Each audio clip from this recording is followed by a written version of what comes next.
काल संध्याकाळी तक्रार आपल्याला प्राप्त झाली होती. त्या तक्रारीच्या अनुषंगाने आमच्या अधिकाऱ्यांनी पाहणी काल संध्याकाळी केलेली आहे. आज सकाळी पाहणी चालू आहे.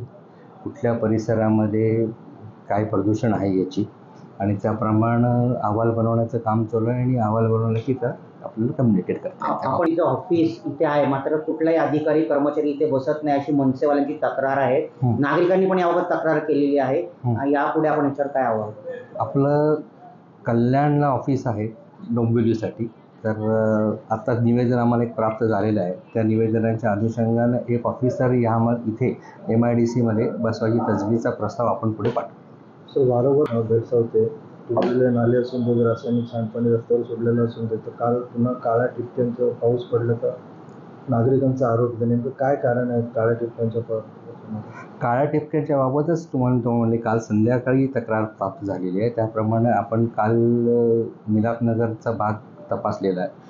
रात्री मिलापनगरच्या बाजूचाही भाग तपासला आहे. आज सकाळी तपासणी चालू आहे कुठपर्यंत काळं प्रमाण आहे आणि त्याप्रमाणे अहवाल आपल्याला सबमिट केला. आपण जर बघितलं 27 गावात सुद्धा 27 गावातल्या नागरिकांना सुद्धा याचा फटका पडलाय. त्यामुळे ठोस कारवाई केली जाणार की नाही? ठोस कारवाई तर नक्कीच होईल. त्याबाबत ठोस कारवाई तर होणारच आहे आणि त्याचा अहवालही मी आपल्याला पाठवलं. आपलं नाव आणि पद? मी Upendra Kulkarni, sub division officer, Maharashtra police control. पण निवेदन दिलेले आहे. आता आपण जर बघितलं तर डोंबिवलीनंतर 27 गावात सुद्धा पण अनेक ठिकाणी ठिपके पडलेले आहेत. नागरिकांना भुर्दंड पडला आहे. निवेदन दिले, काय माहिती द्यायची? आज खऱ्या अर्थाने काल डोंबिवली शहरामध्ये काला पाऊस पडला. म्हणजे आतापर्यंत हिरवा, पिवळा, निळा या पद्धतीने डोंबिवली शहरामध्ये लोकांनी पाऊस अनुभवलेला आहे. तर काल जो काळा पाऊस पडला, जर तुम्ही बघाल तर गाड्यांवर, घरांवर, लोकांच्या पांढऱ्या शैतांवर जे टिपके धुवूनसुद्धा निघत नाही अशा पद्धतीचा पाऊस काल पडला तर पडला. सर्वकडे त्या गोष्टीचे व्हॉट्सअपला किंवा सोशल मीडियाला या बातम्या फिरतानासुद्धा सकाळी आज पडला. म्हणजे हे अधिकारी तरीसुद्धा डोंबिवलीमध्ये नाहीत.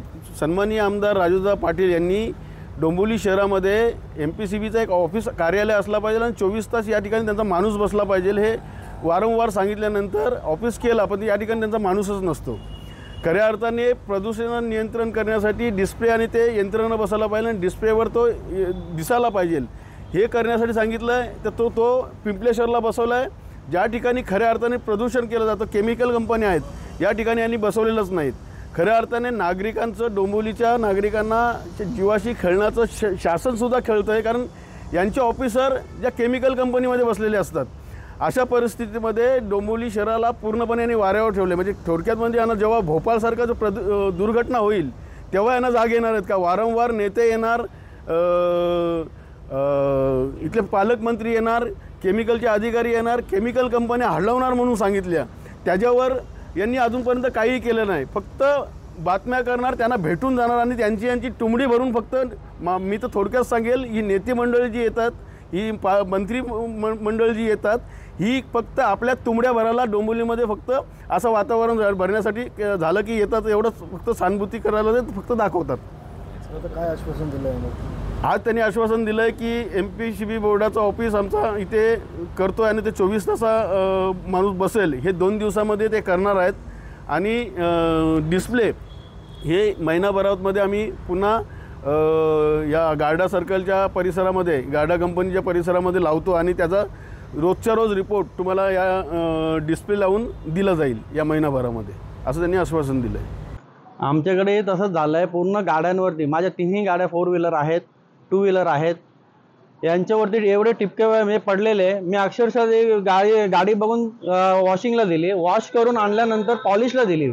ते पॉलिशनी पण असं निघत नव्हतं. पूर्ण डीपमध्ये त्यांनी पॉलिश पेपरने, झिरोच्या पॉलिश पेपरने घासून काढले, पूर्ण काढले. आज पुन्हा डाग पडलेत या 3ही गाड्यांना. आणि इकडे घराच्या वरती पण छोटे छोटे कलर केलेले आहे. मी आता घराला कलर केलेला आहे, त्याच्यावरती पण टिपके, काळे टिपके पडलेले, ते निघतही नाही आहेत.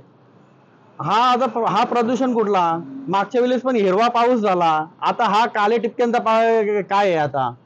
आणि आमच्या जमिनी, कुटुंबाची पण जमीन, आमच्या एवढ्या स्थानिकांच्या म्हणजे आजूबाजूच्या गावांच्या जमिनी MIDCने ॲक्वायर केल्या आणि आम्हाला त्याचा मोबदला कितीही जमीन गेली तरी मोबदला 15 मीटरचा भेटतो, म्हणजे 1 गुंठा, तो पण विकत घ्या आणि त्यांचं 99 वर्षाच्या करारावर.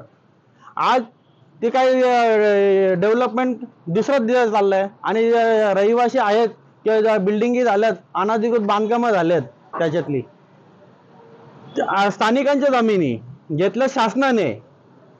तिसराच माणूस काय घेऊन बसलाय. हे काय रस्त्याचा पण रस्ता एकाच साईडला वाइंडिंग म्हणजे वाढलाय, 50 फूट एका साईडला वाढलाय, त्याचाही मोबदला नाही. म्हणजे स्थानिकांवर अत्याचारच चाललाय हा.